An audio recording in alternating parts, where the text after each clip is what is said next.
All right, so 3.6, one of my favorite sections. Favorite because it comes up so very often that what you're doing by learning the chain rule and really understanding that concept is 100% investing in yourself. Okay, you are investing in your ability to solve a lot of problems in the future. Okay.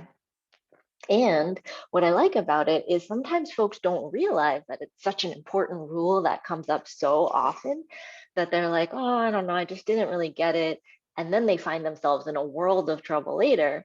But what I'm excited for is for us to walk out of here saying, I feel really confident with the chain rule. I know when to identify that it's there, and I'm going to remember to use it every single time. Okay. So let's start with our list of what we know, right?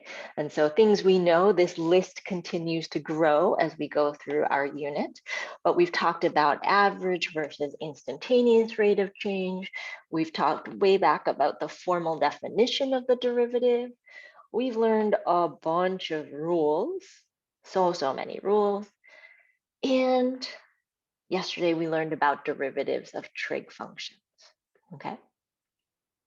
And so the question that we're going to be asking ourselves today is, how do we find derivatives of nested functions? All right. Now, by nested, let me just be clear about what I mean.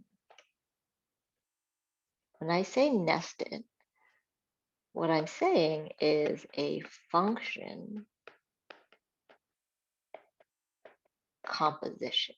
Anyone in here ever heard of a function composition? Like f of g of x? Mm-hmm. Precisely like that. Yes, yes. Okay. Let me just write down what was said. F of g of x. Does this notation look familiar to people? Anybody seen that notation?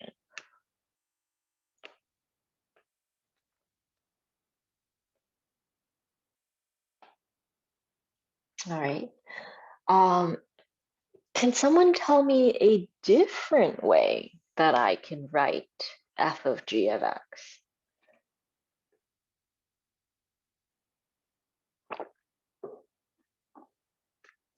This one might depend on your instructor, but yes, there's that dot, right? And in particular, it's more like an open circle. So it's like if a multiplication dot is like a donut hole, then the composition symbol is almost like the donut that was around that donut hole. So it kind of looks like this, f of g of x. I always want donuts. That really doesn't change for me. So, okay. So we've got function composition. We've got this notation, f of g of x. And then we've got this other notation, f little circle g of x. And all three of these mean the same thing, okay? And what they mean is we're going to take x and we're going to put it inside the g function. And we're going to get something that comes out. And then whatever comes out, we're going to take that g function and put it inside the f function and get a new output. Okay, so what we're looking at today is a function inside of another function. Okay, and so let me write an example here because we're using like language and symbols, but what if we use some like an actual equation? Maybe that'll help us a little bit more. And let's say that we have y equals e to the cosine x, okay? What is the g of x function? What are our thoughts? Which one might we say is our g of x function? Cosine x? Yeah, that cosine x.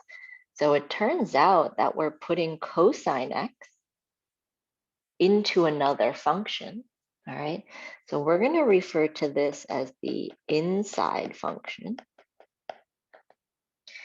And what would you say is the f function or the outside function?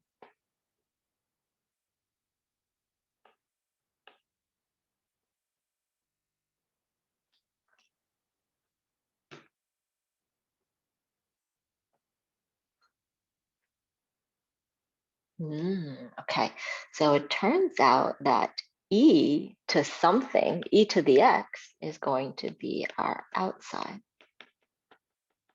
function or our f function. Okay, so what happens is we took cosine x and we put it into e to the x, and then we got e to the cosine x.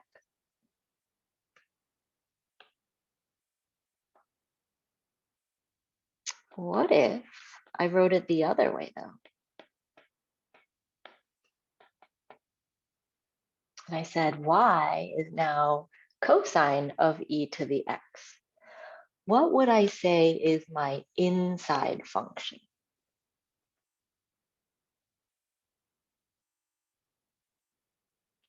Or my g of x? Yeah, I'm putting e to the x inside of another function. What's my outside function? Good, this, we're gonna say, is our outside function. Okay. So when we're thinking about nested functions, we're typically going to have two functions, but we could actually have more. We'll see maybe an example where we have more than two, but we're going to have one function that goes inside of another function. And it's really important that we're able to identify which one is the inside function and which one is the outside function. Okay. So with that, let's take a look at some examples. Okay. So let's go with,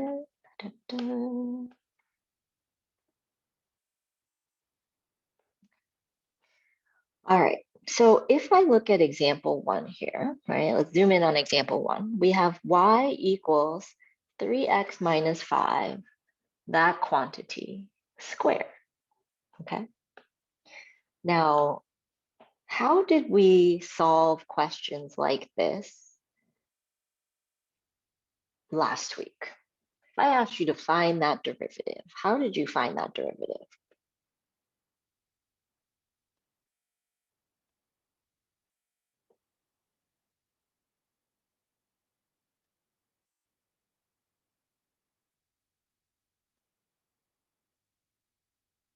Yeah, we could FOIL and then use the power rule. Okay, so let's do this. Let's write out method one. Let's try it.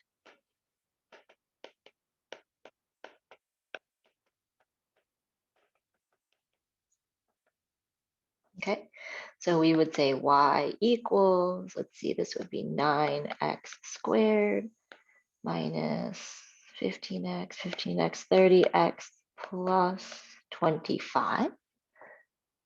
Good, so I FOILed it out.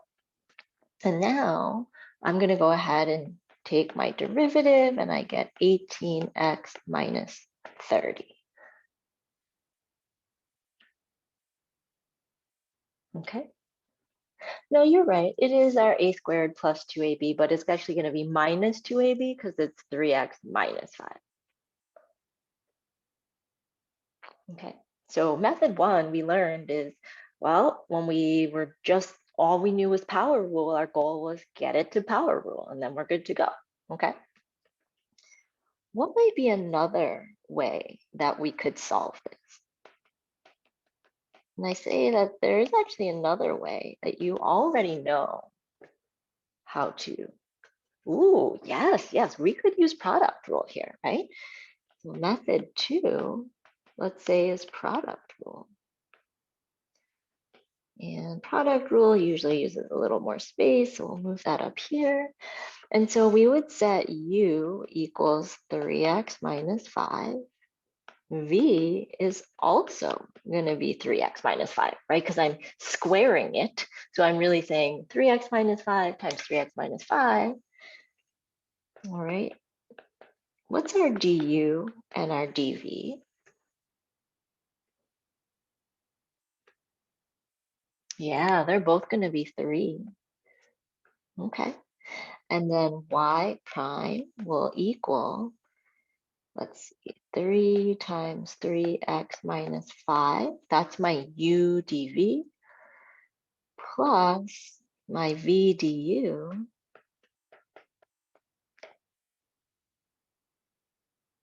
Okay, it looks like I need to clean this up a little bit. So we're going to get 9x minus 15 plus 9x minus 15. Wow, that's 18x minus 30.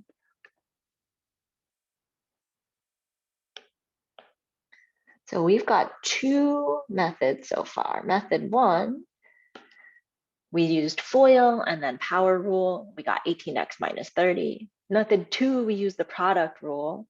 It's longer, you can tell it's literally more lines of work, but we got 18x minus 30. Okay, so I think at this point, we should feel fairly confident that 18x minus 30 is the first derivative, okay?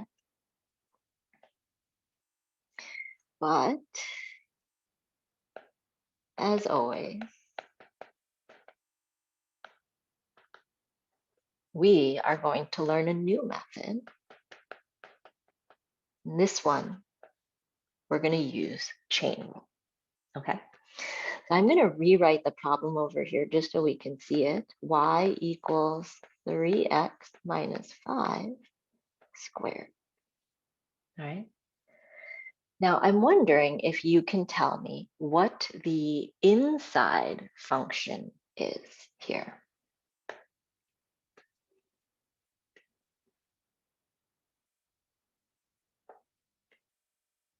Okay, so it looks like, whoa.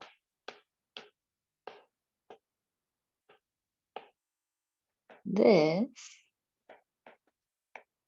is our inside function, 3x minus 5. And what is our outside function?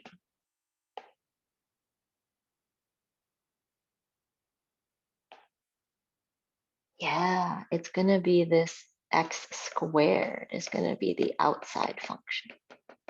Okay. All right. So it turns out that this chain rule is really going to help us find that derivative. All right. So the way chain rule works is we're going to find the derivative of the outside function. Then we're going to multiply it by the derivative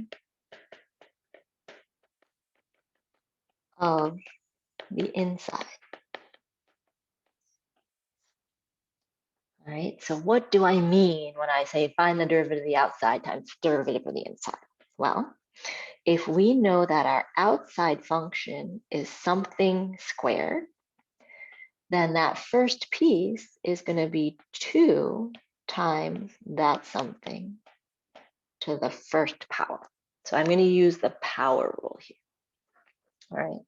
Now, Matt, I really like what you said, that the derivative of x squared is 2x. But we want to make sure that we're only moving one piece at a time. Okay. So in particular, we keep our inside function here. That part is still there. We just work with the outside part, the power part. Okay.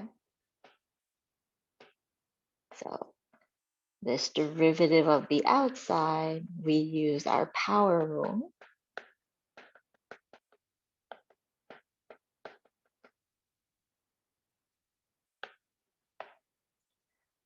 Times, now we need the derivative of this sort of orange part. So the derivative of 3x minus 5 is just 3.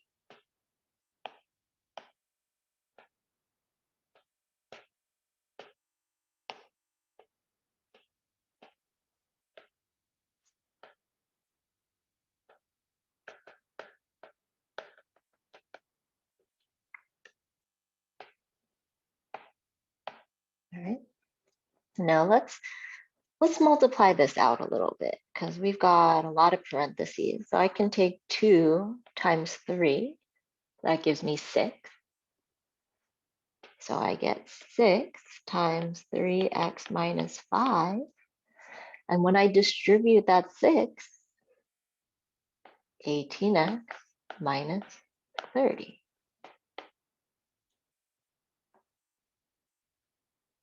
Which is the same as 18x minus 30, which is the same as 18x minus 30. Okay, so 3 different methods here. We won't always be able to use all 3 methods. Sometimes we'll be able to FOIL and use power rule and it'll go very quickly. Sometimes we'll be forced to use product rule. And sometimes chain rule, even though this feels bulky and weird right now, is actually going to be the fastest way to approach a problem. Okay. Yes and no, it depends. I think that for that, are you talking about question number 2, or number 1, the one with the quotient and the second derivative? That would be a good one to go back over and try with the chain rule. Okay. Okay. So let me pause here for a moment because in the last 15 minutes, I've thrown 3 different methods at you, right? 2 that we already know, but 1 that is also new.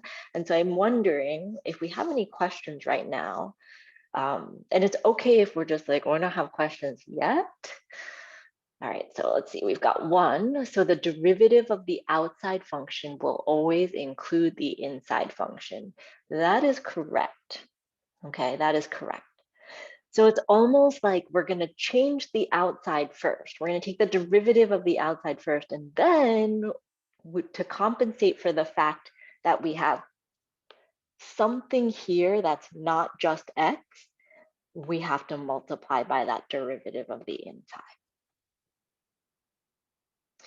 For sure. How did we get 2 times 3x minus 5 to the power of 1? Okay, so if I imagine this, right? I have my outside function as something squared. And so when I have, let's do this in a different color. Let's say I have y equals x squared. We know that y prime equals 2x to the first power. Yeah. And if we had y of, I don't know, let's go back to like middle school when someone was like y equals something squared, right? They gave you a random symbol. If you wanted to find the derivative of that, you would say 2 times that something to the first power, right? So instead of x, we have something else. And so that something else has to stay there while we're taking our power rule. Okay.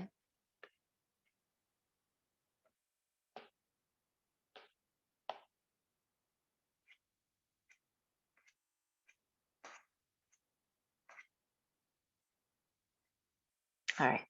Let's do a couple more examples and then we'll kind of see, because I think sometimes the more we do, the more it becomes familiar, or we might realize what questions we have. See, one more. So we would never distribute the derivative of the outside function.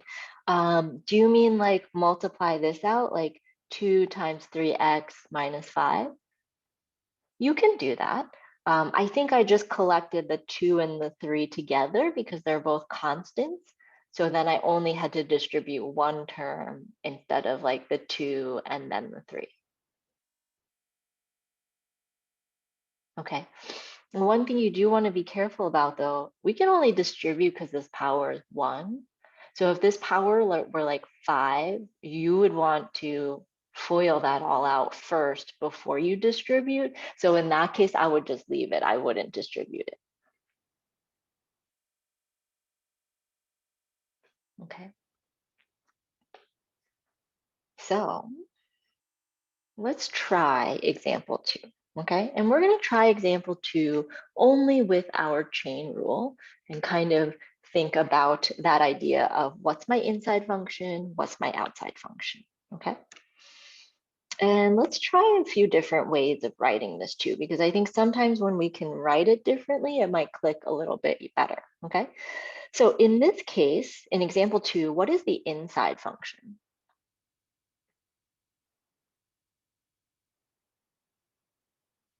In parentheses. So we've got our inside function, all right?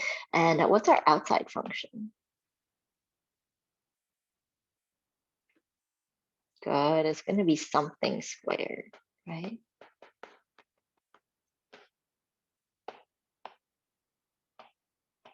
All right, so when I'm thinking about this, I might write that my g of x is square root of x plus 2, while my f of x is x squared. And that might be another way of saying inside function and outside function. Now, what can be confusing for people is when we write x squared, but then our derivative not going to be 2x. And so sometimes instead, it might be beneficial, like Luca's written, to write something squared. And in particular, this something is our g of x. Okay.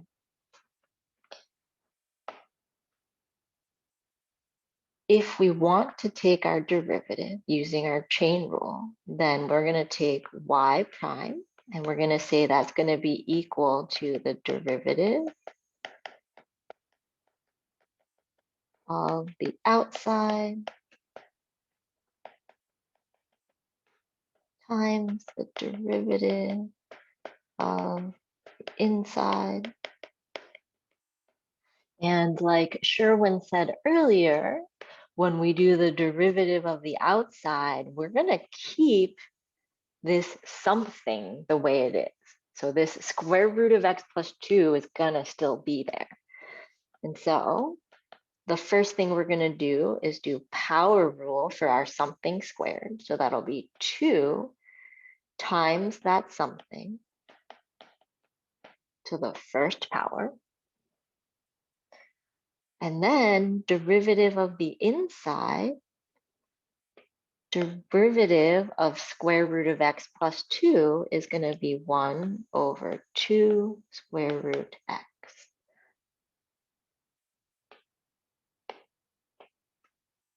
All right, now this is my, oops. This is the derivative of the inside, which is this part.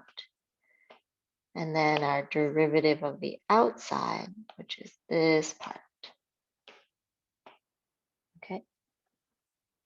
Now we can simplify here, this 2 on the top, 2 on the bottom, those are going to reduce. And we're left with square root of x plus 2 over square root of x. Totally fine to leave it that way. Okay.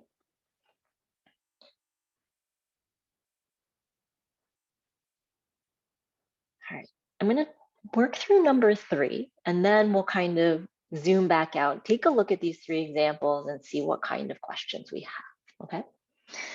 So in example 3, if I were to think about an inside and an outside function, what are folks' thoughts? Y equals sine squared x.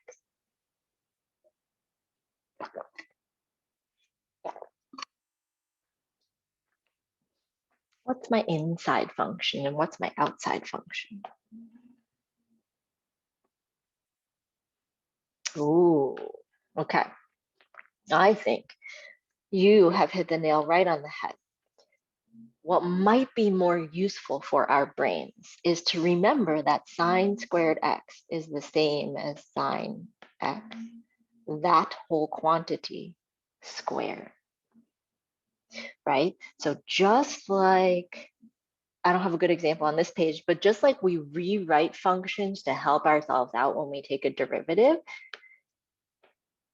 I think this is a really important rewrite. So we remember what that means.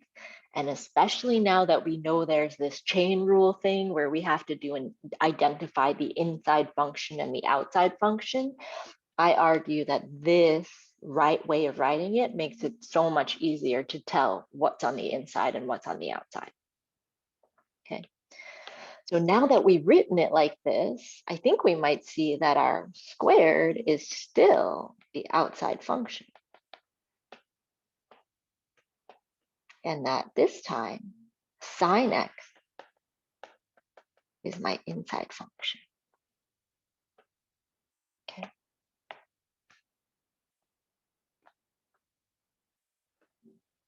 All right, well, if I want to take my derivative, I'm going to need my derivative of the outside times the derivative of the inside. And so let's see what we get. What's the derivative of the outside going to be? What do we think?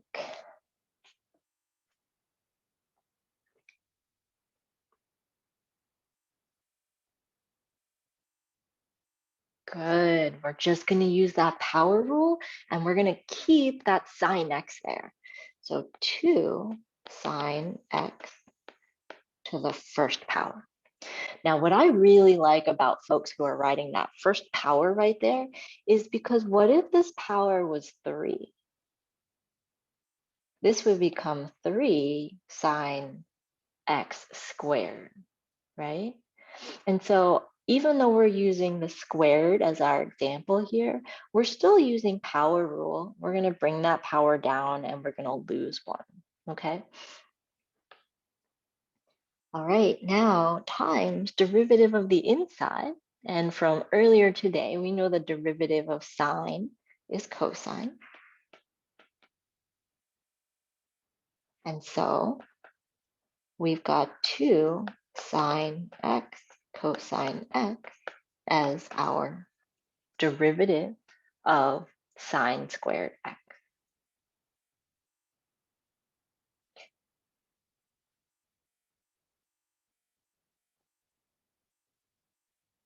We've got a lot of writing on this page so far. And it's barely 8 o'clock in the morning. So let's pause here for a moment, take a look at this, give some think time. Let's see if we have any questions, okay? And if you don't have any questions, I have some questions that I've been asked frequently in the past that we can talk about.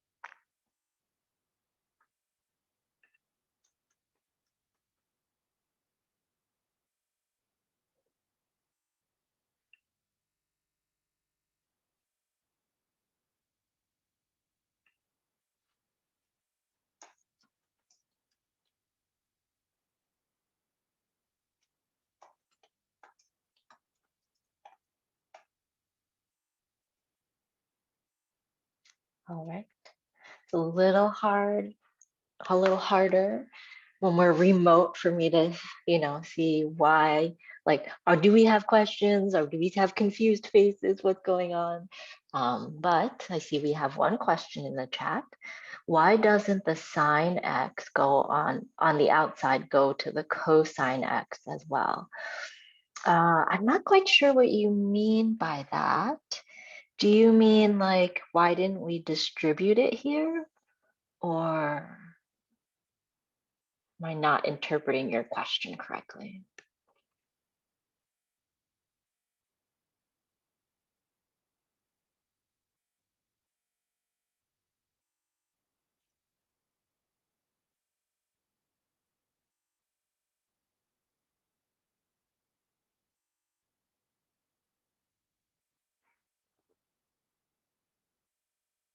Sine x, finding the derivative of the outside. Are you saying why is this not 2 cosine x? Is that what you're saying? Ah, okay. So I'm going to write off here in next to this in the red, not because it's like so horrible that it deserves red marker, okay? But I think what you are asking is actually one of the most common misconceptions, okay? And so this question is, why isn't the derivative of sine x squared equal to 2 cosine x? And so I think the 2 comes from the power rule and the cosine comes from the sine, right? And I think that is one of the most common guesses when we think about like how we might find a derivative for something that has so many moving pieces. The short answer is we need to be really methodical about how we approach things. And what that means is if we have 2 things that are kind of changing, right? We're looking at derivatives, which really means that we're looking at slope. We want to look at the slope of the outer piece first, just the squared part. And then separately, so we don't change this part, separately, we consider how the slope of sine x is changing. So what you've done here is tried to move both pieces at the same time. And unfortunately, that doesn't work.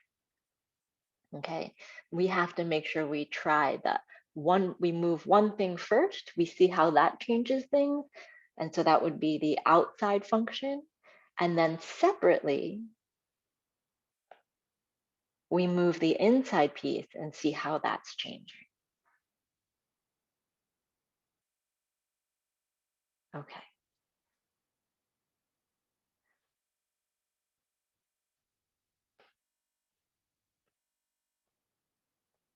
So this, we might want to leave a note. This is too many moving pieces. Okay, too many moving pieces. So we need to be, whether we see ourselves as mathematicians or not, we all are because we are all here.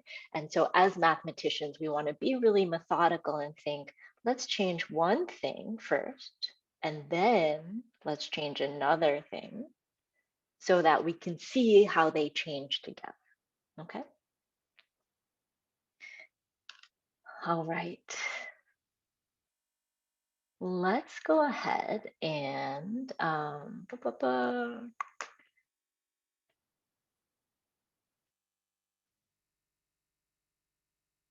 let's actually finish up examples 4 and 5. Okay, we'll do 4 and 5 and then we'll take a break. So these first 5 examples are all very procedural, okay? So I want to practice identifying that outside and inside. And then when we come back from break, we'll be able to take a look at like a more conceptual, but also later on, we'll talk about what if we mix it up with more of the rules that we've done before, okay? So let's take a look at these last 2 examples right here. Example 4. All right. Well, we've seen this before, right? E to the cosine x. And so if we think about what our outside function is, it's that E part, E to the something. And if we think about our inside, that's going to be the cosine, okay? And so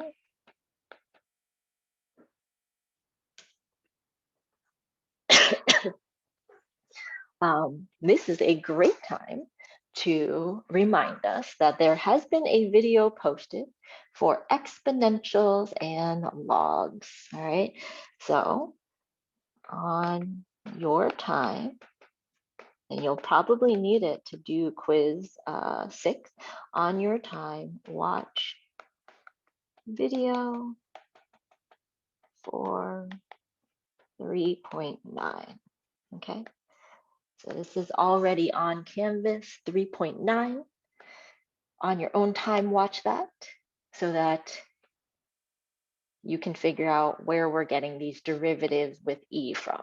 Okay, all right, so turns out the derivative of e to the power of x is just e to the power of x. And so my derivative of the outside here is going to be e to the cosine x. So I'm only taking the derivative of the outside piece. I'm not changing that cosine yet. Separately, I'm going to multiply by the derivative of the inside. And in this case, derivative of cosine is negative sine x. Okay.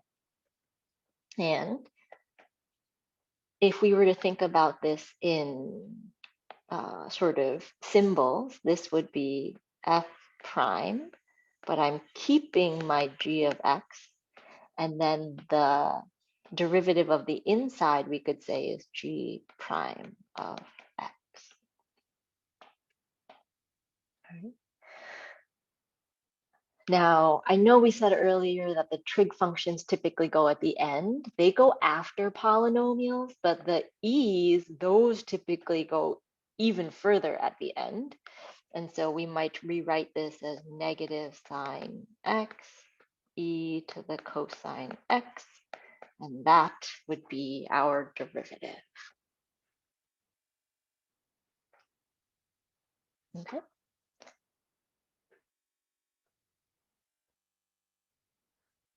All right, let's do example 5. And I wonder if you can help me figure out what the inside and outside functions are for number 5. What do we have?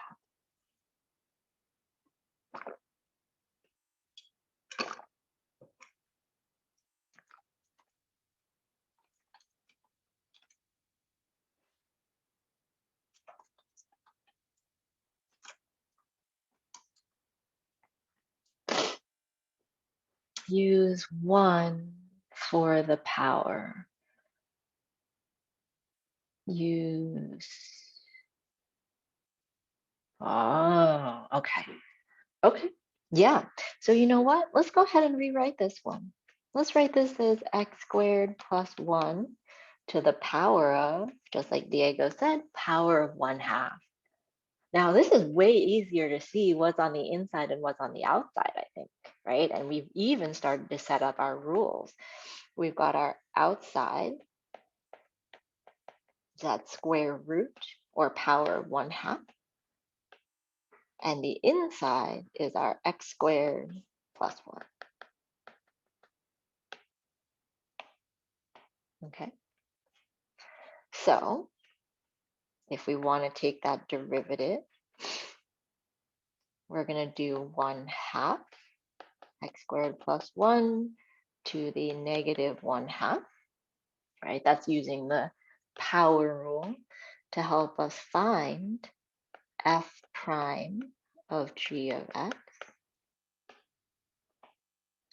times derivative of the inside, and we just get 2x, and that is g prime of x. And we multiply those, and let's see what happens. This 2 in the top will cancel with that 2 on the bottom, and we'll end up with x over the square root of x squared plus 1.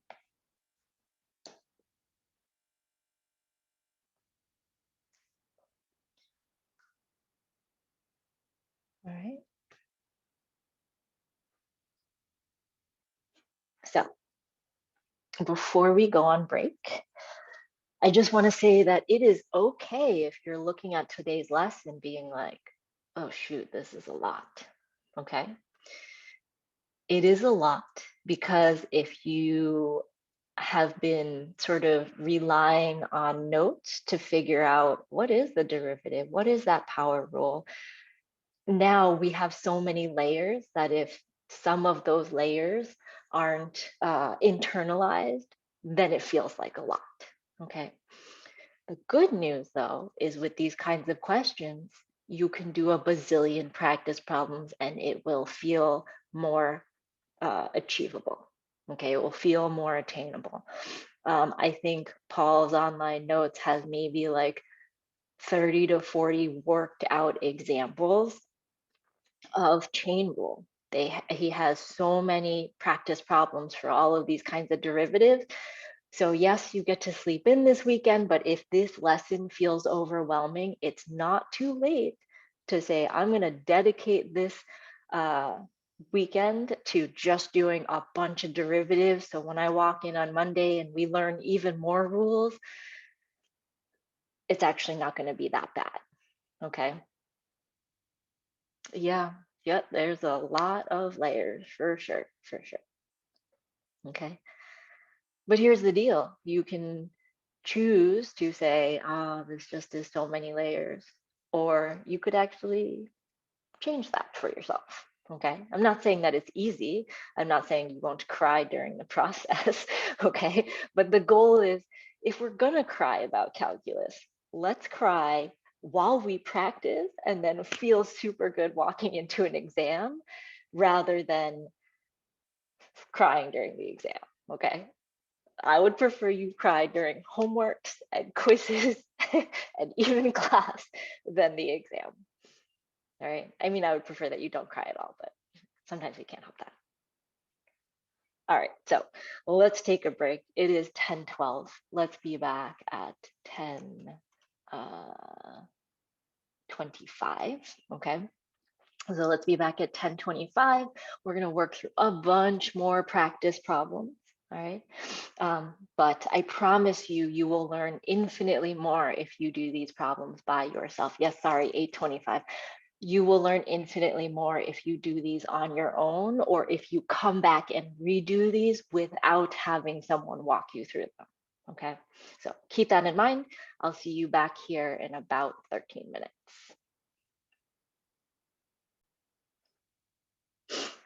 All right. So let's take a look at some other flavors of questions, ways that I can ask you to show me what you know about derivatives.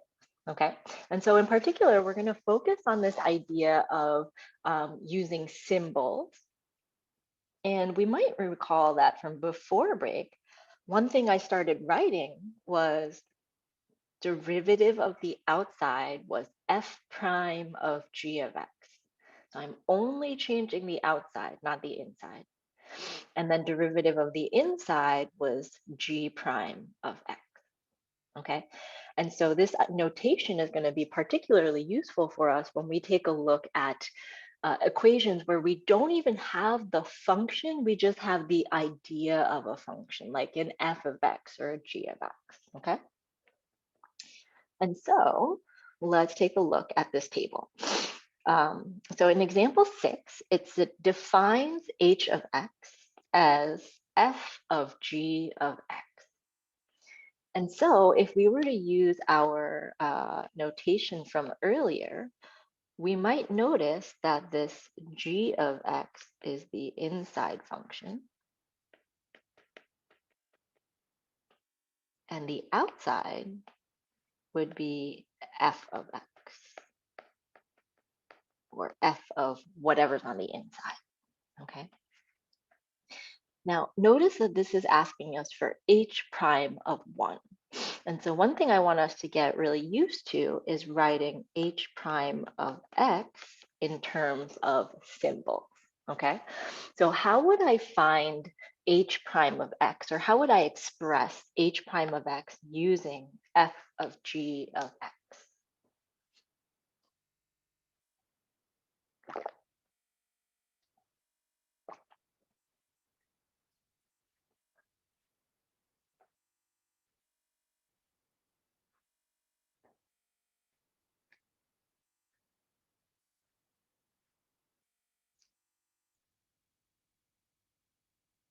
Okay.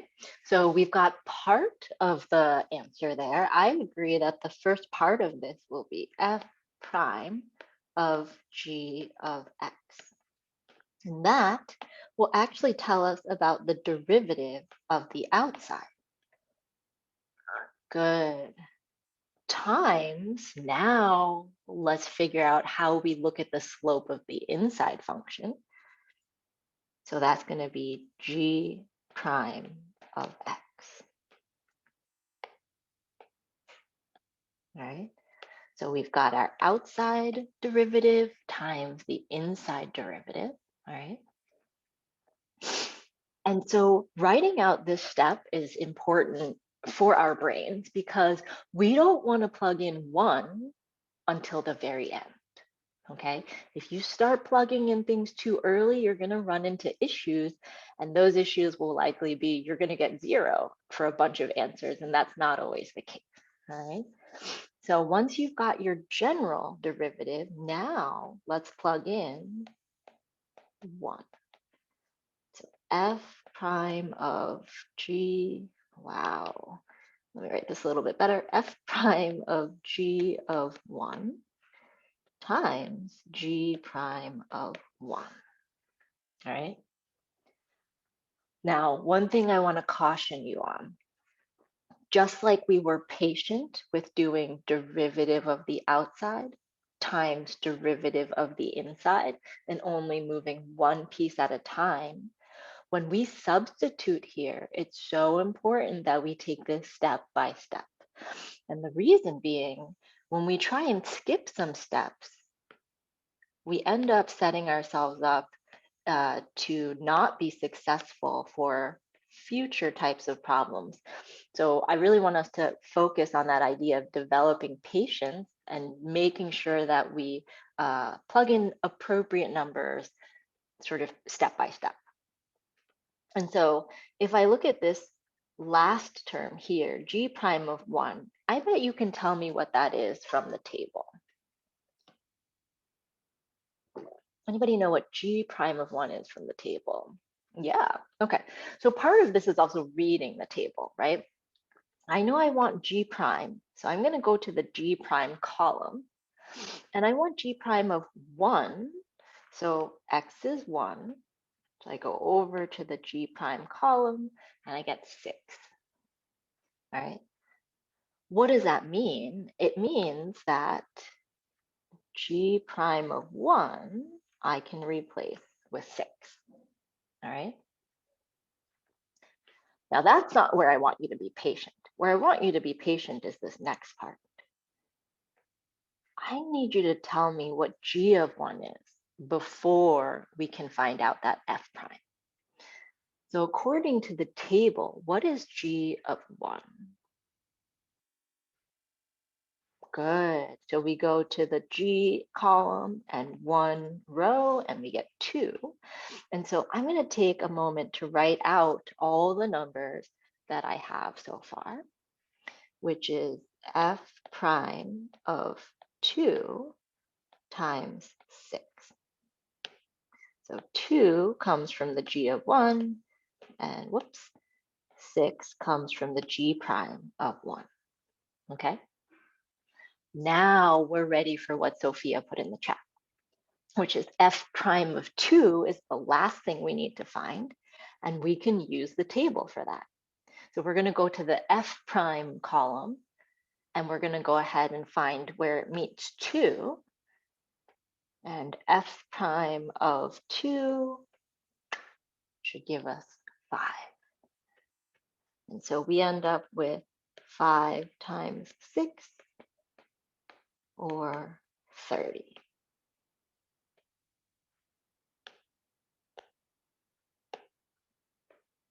Okay. So same idea, but instead of having like, oh, I have to use power rule and trig and exponential and all these different rules, we're trying to focus in on the concept, which is how do we write notation wise what that derivative is, okay? So let's try let's try one more. We're going to take a look at example 7. All right. So if I were to look at example 7 here, what would I define as my outside function? What would I define as my inside function?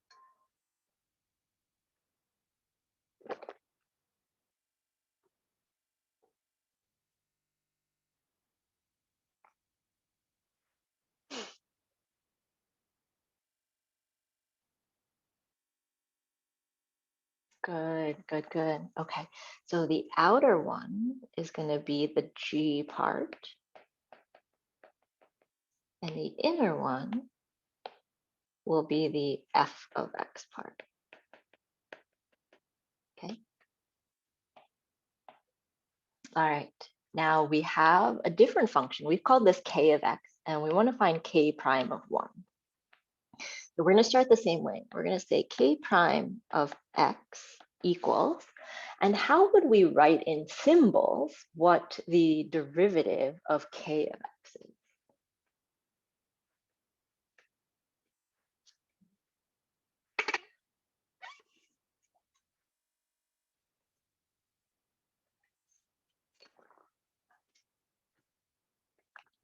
Good, good. I'm going to replace all those ones with x's. All right, so g prime of f of x. So we take care of the outside slope first, times f prime of x, and that takes care of the slope of the inner part. So inner slope, outer slope. Okay. Yeah, I knew what you meant. Okay, so now let's plug in our numbers. All right, so k prime of 1 equals g prime of f of 1 times f prime of 1. So up until this point, we haven't looked at the table at all. We don't need the table until we get to this point. Now we read the table, okay? So give me some values. Any of these values here, what's one that you can find on that table?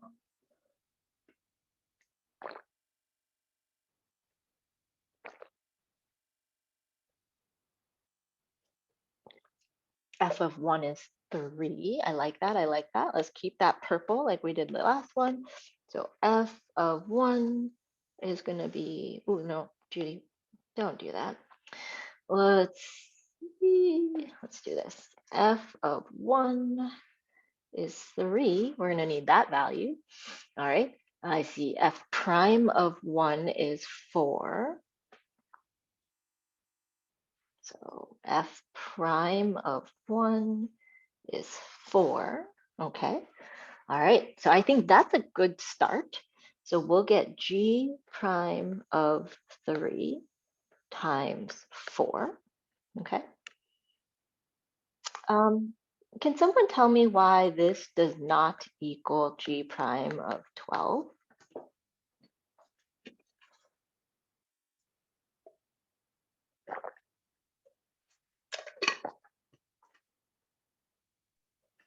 You have to have find G prime of 3 on the table. Yeah. So another way to think about that might be we need to do order of operations where we actually plug things into the function first, and then we're going to multiply by that constant at the end. Okay.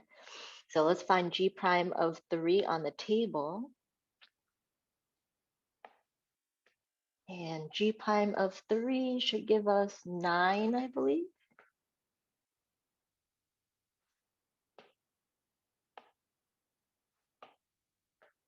All right. So we'll end up with 9 times 4, or we'll end up with 36.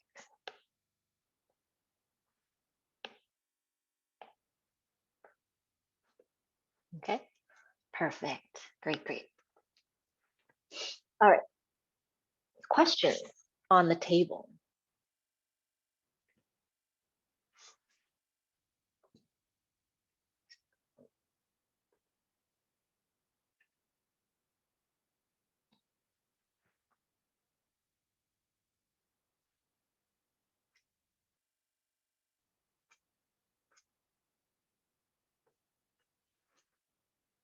All right. So I did get a question during the break. Someone asked me, when will the list of question types for exam 2 be up? So the exam 2 topic list is on my list of things to do. And my plan is to have that out by the end of the weekend, hopefully by Saturday. Okay. Now, I will tell you right now that you should expect a lot of fineness derivative, all right? And finding derivatives using all of the different rules. And so as you're practicing, it might be really beneficial to practice things sort of that incorporate a lot of different rules instead of only practicing one rule at a time. It would be important for you to practice how the different rules work together, okay? The structure will remain the same. It will be open notes. You can submit a reference sheet for extra credit. And you will have a set amount of time. The exam will start at 7 a.m. It will finish at 10 a.m. So if you sign in at 9:30, you're still done at 10 a.m. Okay, so the exam does take place during class time. I don't want anyone to miss the exam because they were not clear on that, okay?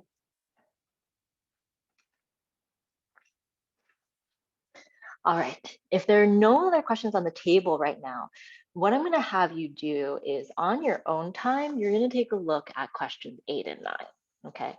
And I'll give you the answers, so you kind of know what you're aiming for, but the answer for number 8 should be 77, and the answer for 9 should be 10/9, okay? So these will be good review in terms of how do we use a table for the different rules and how do we plug in those numbers. So you have the answers here. You can use these to study and work through and know whether your answer is correct or not, okay? However, since today is all about chain rule, let's spend some more time on chain rule, especially the kinds of questions that incorporate more than just chain rule and power rule, okay? So let's take a look at example 10. What is our inside function here? What is our outside function?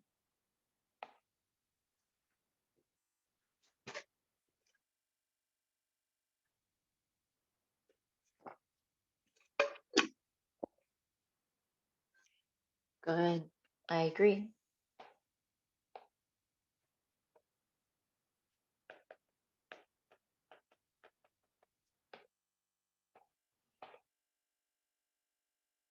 Nice, nice.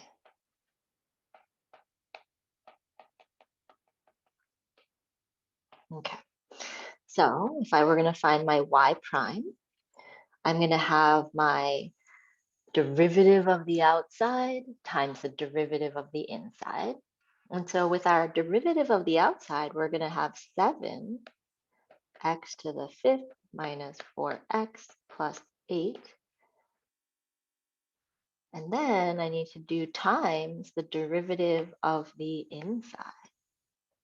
What do we get for the derivative of the inside?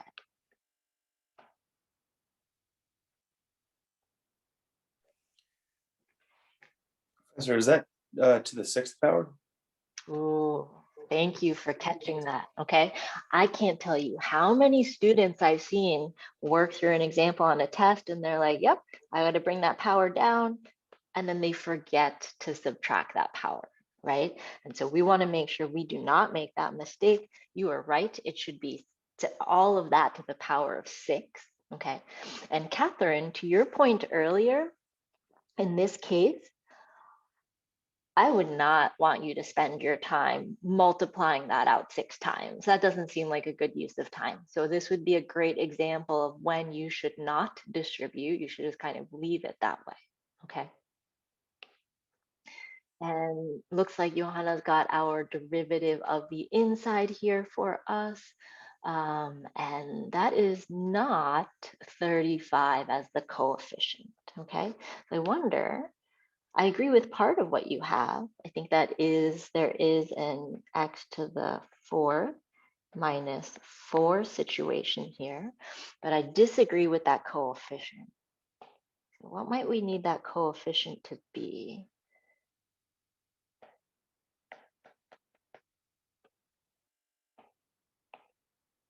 Yeah, that's going to be a 5. Okay, whoops.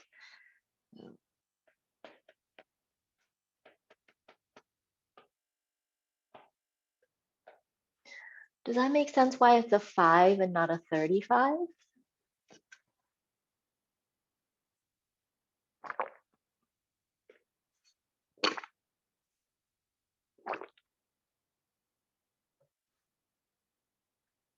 Yes, okay, cool. All right, so as far as simplifying your answer, again, I do not need you to FOIL something out 6 times, all right? Think about how many layers of the onion you've already peeled back. You don't need to cry more for foiling something out 6 times, okay? I think typically though, we see our constant first, our sort of something to a power of 1, and then the higher powers after that, okay? So you might see an answer written like 7 times 5x to the 4th minus 4 times x to the 5th minus 4x plus 8 to the 6th, okay? So less simplifying and more reordering, and then I think that would be absolutely fine.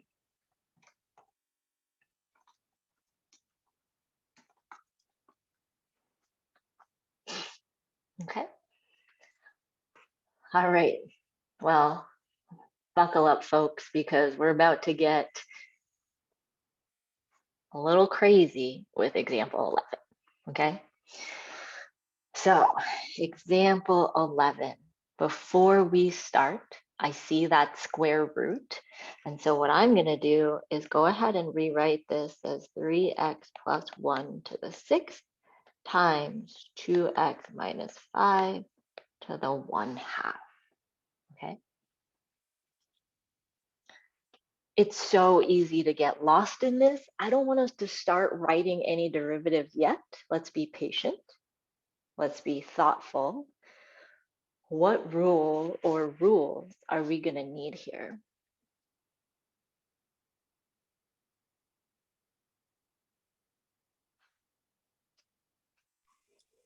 Chain and products.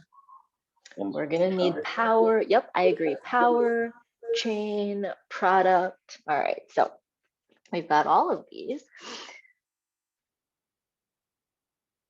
The bigger structure here is going to be the product rule, right? So we have a U and we have our V, right? So we're going to start by saying we need the product rule because we have two functions multiplied together. So Vincent, that's a great question.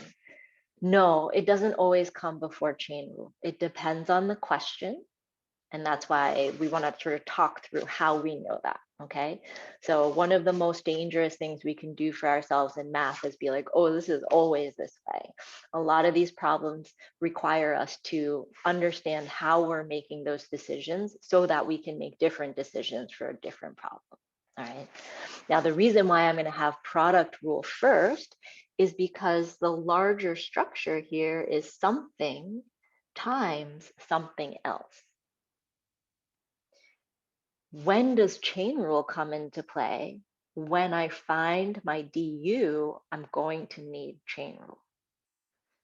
When I find dv, I'm going to need chain rule. Okay. So think about when you need that chain rule, not just what you need, but when you need it. All right, exactly. It is so situational.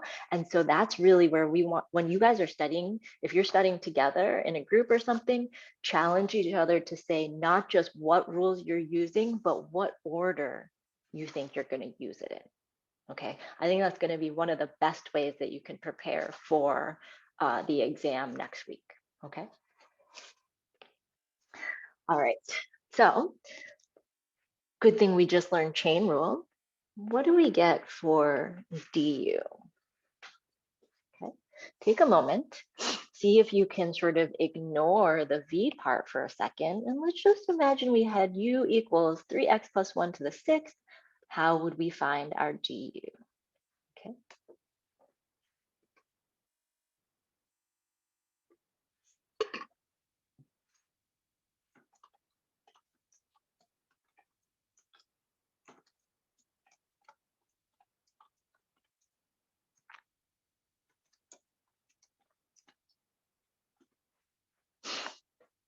Okay, derivative of the outside times derivative of the inside. And what do we get using these numbers?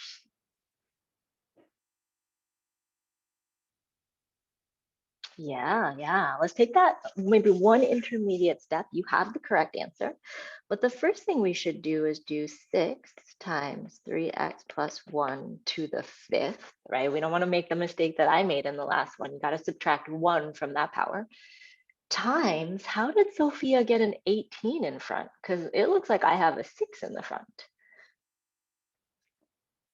So where is she getting 18 from? Because she's absolutely correct. Good, the derivative of the inside is 3. And so when we multiply that out, 18, 3x plus 1 to the 5th. Very nice, very nice. Okay. What about dv?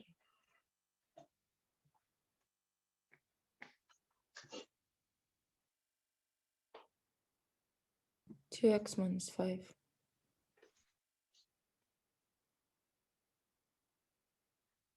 Okay, so when we take our derivative though, what do we get? When we use our chain rule here. 1/2 in parentheses 2x minus 5. Here like 1/2 minus 1 multiplied by 2. Love it. Okay. Now you might have noticed that I ask about that square root a lot, right? And maybe every time you look at a quiz, you're like, oh, I should put another square root function there. It is intentional, not because I dislike you and I'm trying to punish you, but because I think the square root comes up so much and sometimes it scares students. And so we're doing more of a like immersion therapy, if you want to think about it, right? The more we are exposed to this square root derivative, maybe the more comfortable we'll feel with it. But if we clean this up a little bit, we'll realize that this 1/2 and the 2 reduce. And if we're to rewrite what we have, we're going to have 1 over the square root of 2x minus 5. Okay. So this right here shows me that you know so much about what we've done so far.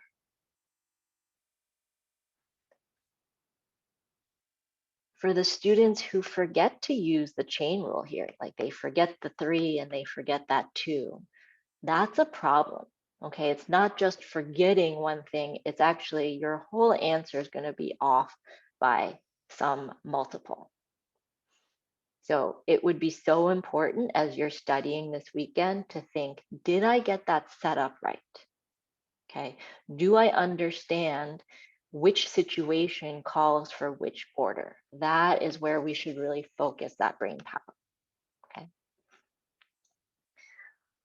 All right, so initially we wanted to use product rule, so let's plug everything into our product rule. Y prime equals u dv plus v du, and we plug everything in, we're gonna get 3x plus 1 to the 6th times 1 over square root of 2x minus 5 plus v times du. Okay.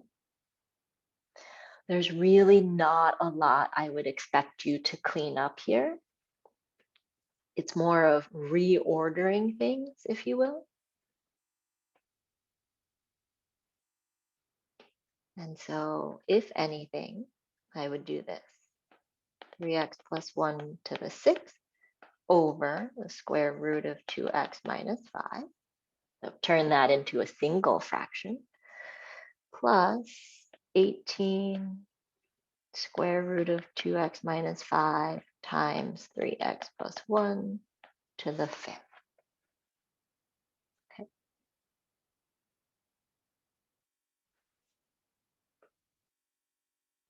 Please, please, please don't combine these and do all sorts of other very algebraic things, okay? Nothing is more important than having the right setup.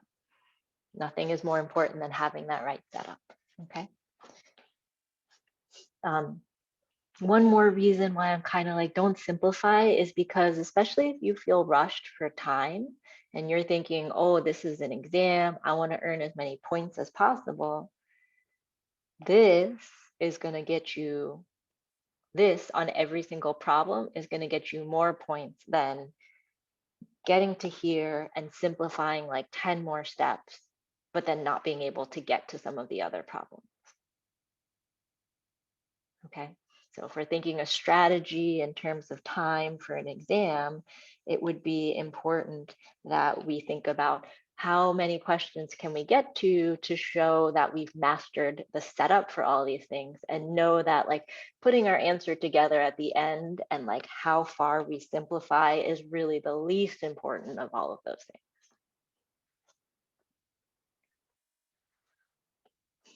All right, we're gonna try example 12 now.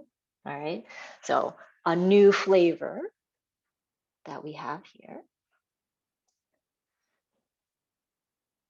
How would you go about rewriting example 12?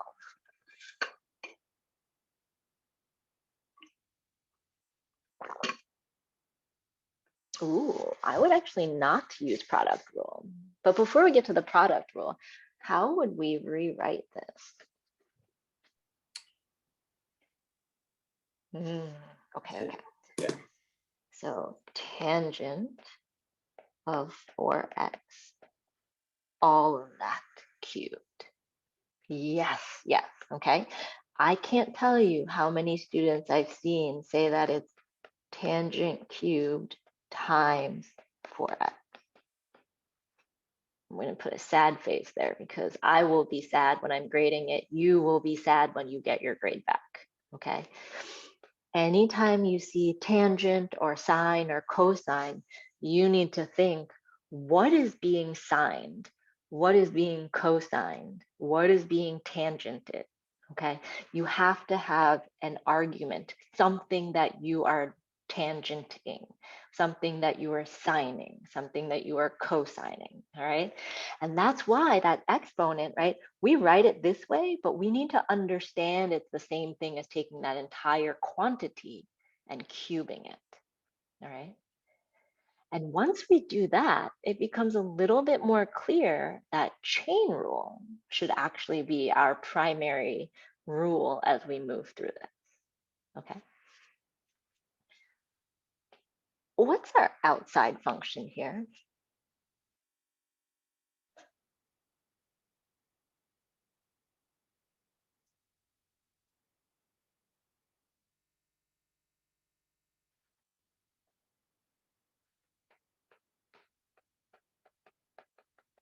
Bingo. The outermost function is something cubed, or you can say something in parentheses cubed, okay? What's our inner function?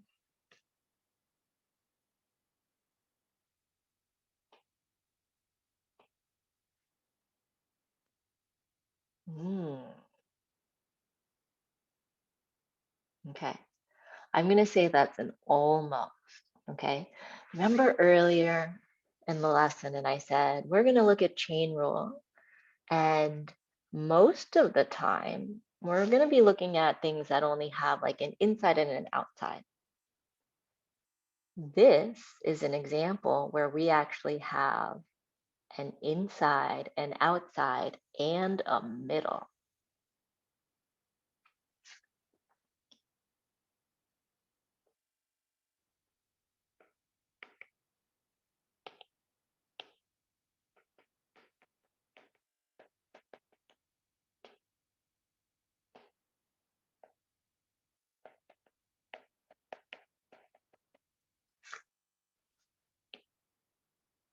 How many more layers do you want to that onion? Got it for you right here.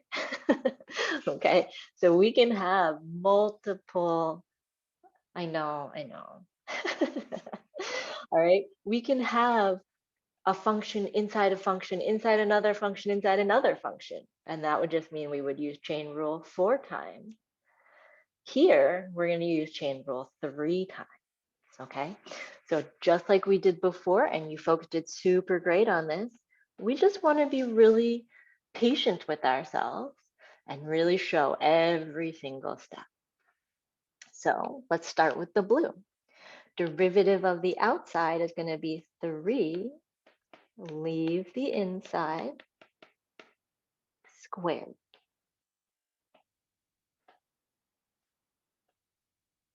Okay, so 3 something squared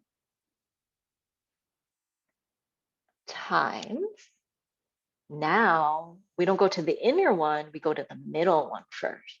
Okay, what's the derivative of tangent?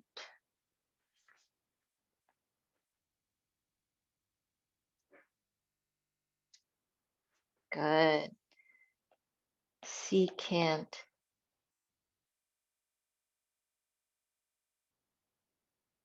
squared of 4x. Be patient. Literally one layer at a time, right? So first we deal with the 3 power, then we deal with the tangent, and then finally we deal with the 4x. So times 4 .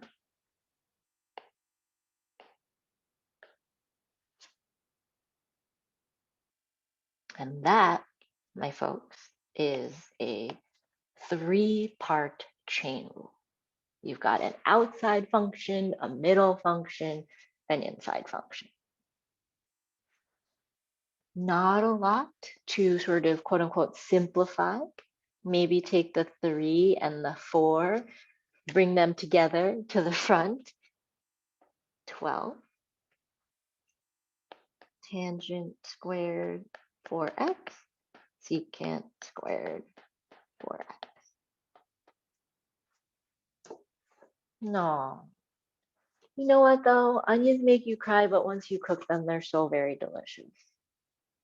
We just have to maybe marinate on this a little bit over the weekend, okay? Ooh, yes, yes. Why did you do tangent squared for x instead of like tangent for x squared? So it is 3, that's the power, right? So you got to do power rule. So Yeah. 3 comes down, something squared. I'm talking about the answer when we Right. And so this is the same, this squared is the same as tangent squared of that. There's 2 ways of writing the same thing. Okay, but if I will answer If you leave it like this, yes, is it okay? no, nobody writes it like that. Okay. Okay.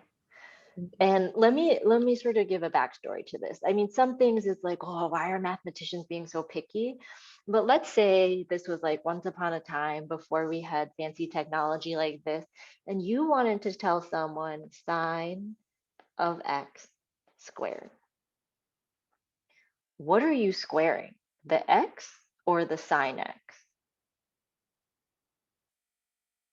Right? So this, is it sine of x squared or is it sine x squared? It's very unclear. Like this by itself is very unclear.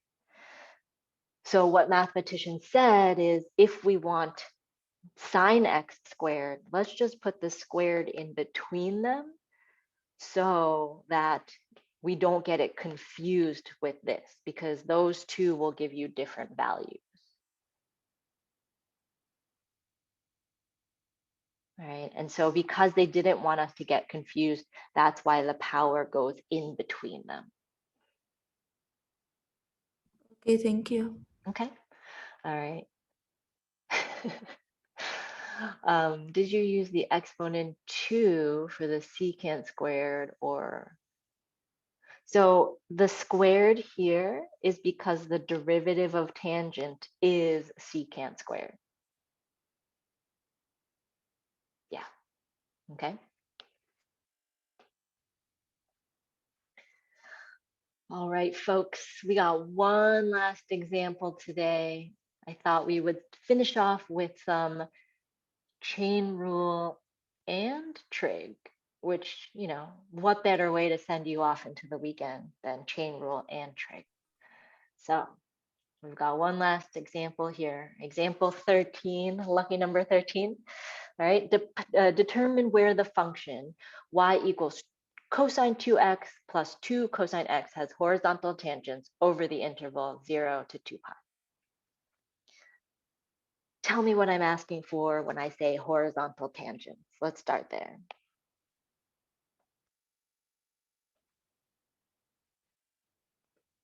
Good, good, good. Okay, so slope equals 0 or y prime equals 0. We want to make sure that that connection is so quick in our brains. We see horizontal tangents, we are thinking immediately y prime equals 0. Okay. Now we have to look at our actual function. So the first thing we're going to do is find our y prime. Okay. So number one, find y prime. And so if we look at the actual question, I'm going to take the easier one here and tell you we need a constant multiple for the second term. But you tell me what you need for the first term.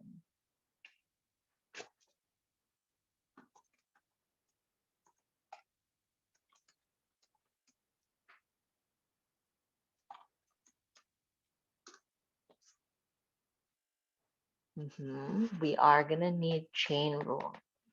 And the way we can tell, and I'm sorry, this blue is sort of on top of the function, but the way we can tell is that we have our outer function, which is cosine, and then we have an inner function, which is the 2x. All right. So y prime equals negative sine of 2x. That's my derivative of the outer function, times derivative of the inner function, which is 2. Do you mean product rule like cosine times 2x?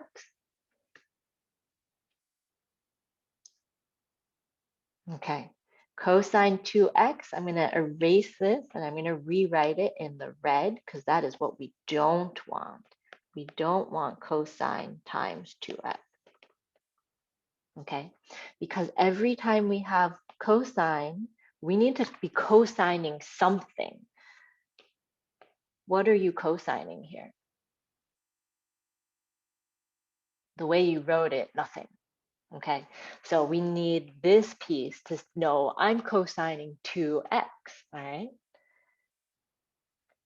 Okay, so that's why we're using the chain rule here, not the product rule. But in the second term, we're going to get 2 times negative sine x because we're using the constant multiple rule. Okay. Let's clean this up a little bit. We've got y prime equals negative 2 sine of 2x minus 2 sine x. All right. Next step, we're going to set y prime equal to 0 and we're going to solve for x. So negative 2 sine 2x minus 2 sine x equals 0. And I'm going to do one thing first. I'm going to factor out a negative 2. Yeah, so I'm going to take that negative 2 and I'm going to have sine 2x plus sine x equals 0. And I'm going to divide both sides by -2. So I get sine 2x plus sine x equals 0. Okay.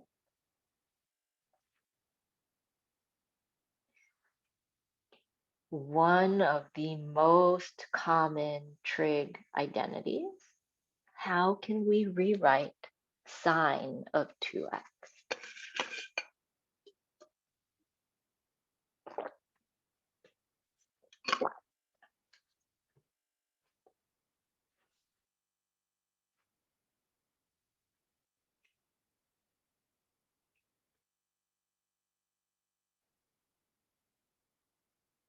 That would be if it was sine squared. Okay, so whether we write a large 2 or a small 2 actually does matter. But this is actually something called the double angle identity. Okay, so I just want to write this out here. So the sine double angle identity is that sine of 2x equals 2 sine x cosine x. There you go. Okay. Super common formula. So in the midst of all that you maybe learned in trig or all that you were exposed to, this is one that you should definitely hang on to in your brain because it comes up quite a bit. Okay. All right. So now that I've made this substitution that sine 2x is equivalent to 2 sine x cosine x, let's take a look at what we can do to this left-hand side now. In fact, we might notice we can factor again. And we will be able to take a sine x out. And what's left? 2 cosine x plus 1.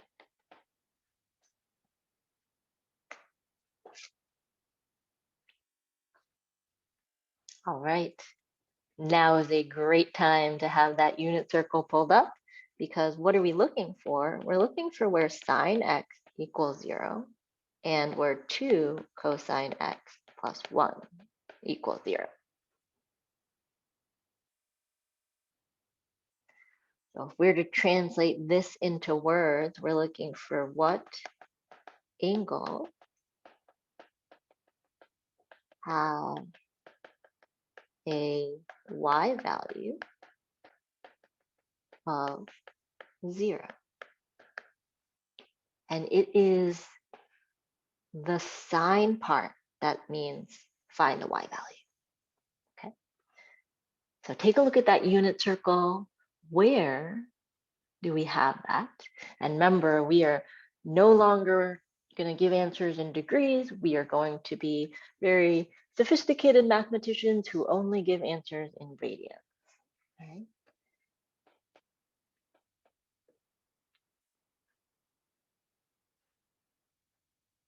All right, so 0 has a y value of 0, and so does pi. Good.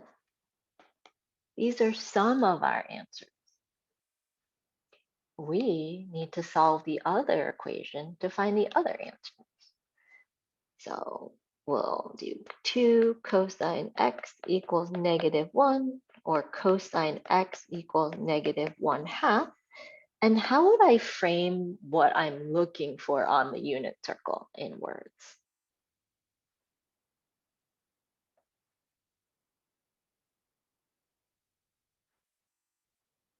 Exactly. What angles have an x value of -1/2? Right, and the cosine is the part, whoops, the cosine is the part that tells us x value. Okay, so if you never really knew what sine and cosine were asking us for, right, I hope this makes it a little bit more clear. Sine is asking you to find y values on the unit circle, whereas cosine is asking you to find x values. And if you check out your unit circle, you should see that it's true at 2 pi over 3 and 4 pi over 3. right.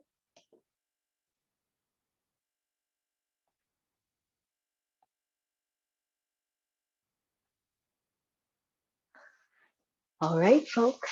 So there you have it, our chain rule. You can see that it comes, we can use chain rule in terms of any kind of problem. We can use it with the constant multiple rule. We can use it with the product rule. We didn't do any examples, but we could do some with the quotient rule also. So all of these rules get mixed and matched together, and that is where I find a lot of students get confused, okay? Why does it include 2 pi? What do you mean? Because 2 pi, if you look here, the symbol next to it is a parentheses. And so because we have a parentheses, we don't want to include that in our answer. If it's going to be in bracket, it's going to be an answer too, right? Bracket means we include it, parentheses means we do not. Thank you. Okay.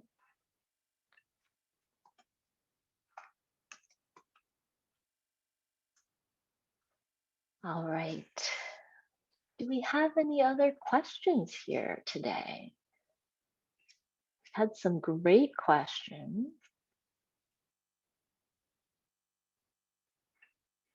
It is 0 and 2 pi are the same. Yeah. All right, so let me drop a couple links in the chat. One is a trig function review. All right, so this is a direct link to that Paul's online notes that I shared with you the other day. And he's got some sort of a quick overview about basics on trig. He's got some practice problems that all have answers. All right, so that if you're like, ooh, trig was kind of a, you know, messing with my brain this week, that might be a good thing to look back over. And another one that I want to sort of drop in the chat is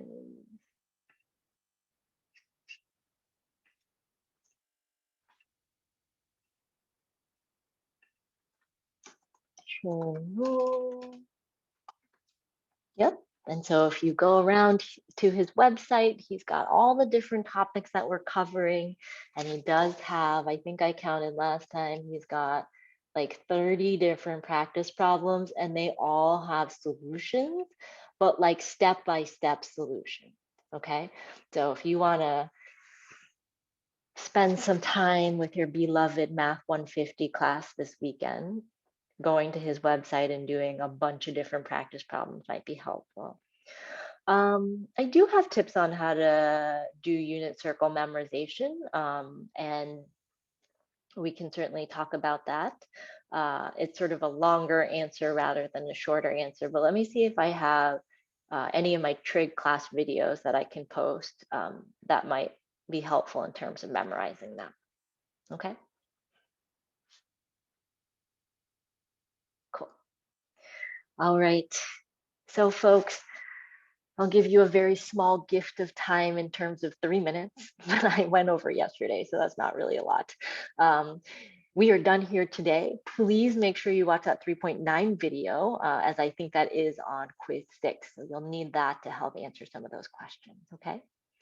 Have a great weekend. Get some rest. Know that you do not have to wake up really, really early. It should be in the 3.9 section on Canvas. Okay, so if you check in that 3.9 module, you should see it there.